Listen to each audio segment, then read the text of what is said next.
Ever since I was a kid, there was definitely this performer energy in me that needed to be expressed. And for a long time, I just didn't know how to express that. I thought about acting and music, but none of those things fully grabbed me. Ladies and gentlemen, votre hôtesse pour la soirée, your hostess for the evening, Tranna Wintour!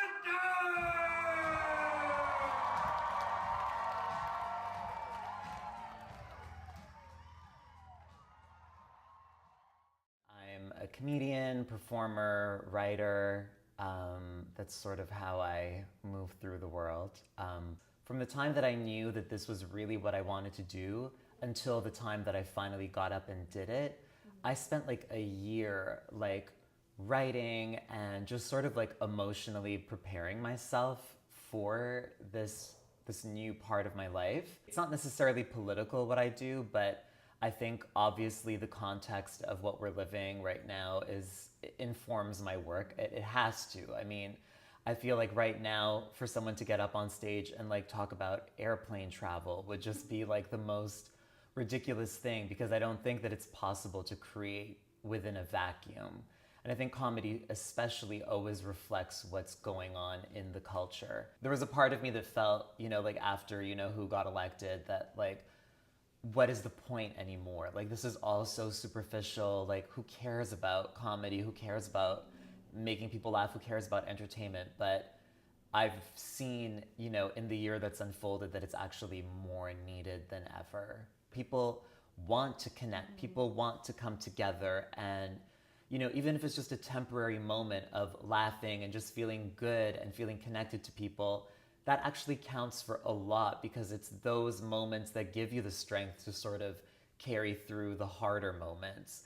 I love Rocky Horror, obviously, and I love movies that turn into these cult sensations where they become such a part of people's life. The year that I went for the first time, and this was already like quite a while ago, I was dressed up as Anna Wintour for Halloween. For Halloween that year that we went to Rocky Horror, and that year, my friend was dressed up as a transgender version of Justin Bieber. Oh my God.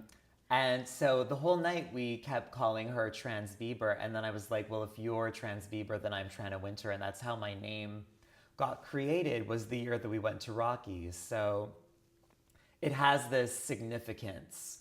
And I remember just going there, and it's, in this giant theater, and there's so many people, and everyone's dressed up, and everyone is sort of, I mean, Halloween is interesting in that sense because, yeah, people are dressing up in a costume, but it's also this moment where people feel very free to live out their fantasies out loud. There's a surreal element to being the new host, and I'm just very, very excited. Okay.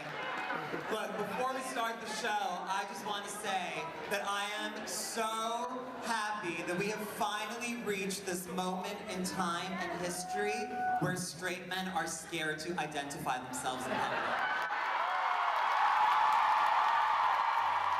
I have to admit, I'm from Montreal. I love Montreal, and Montreal is such an affordable city. There's no other city in North America where you can live this well. And I would not be able to do this in any other city. So my goal is really to remain based in Montreal. This is where I want to live. There's genuinely nowhere else I'd rather live. And I think now, with everything being digital, and that's only going to continue, that trend is only going to continue. It's really about making your mark online too. So that's really my main focus, is really developing content and comedy for the digital experience. And I think that's where people are obviously being noticed. And, it's a lot of fun to make people laugh. And honestly, every time that I get up on stage, like that first joke that lands and that first time that you get a laugh, for me, every time it's like a miracle when that first laugh comes. I'm like, oh my God, like I can't believe that I'm like able to do this. It's like mind blowing. And as much fun as that is, and as incredible as it is to be in a position to entertain people, For me, I feel like the best comedy is always the stuff that goes a little deeper. It doesn't have to be didactic and it doesn't have to be preachy because there's nothing more unfunny than that. But just, just a sort of, it's just a deep-rooted authenticity, and that's what I would encourage anyone starting in comedy to really invest in. What does that spell? What?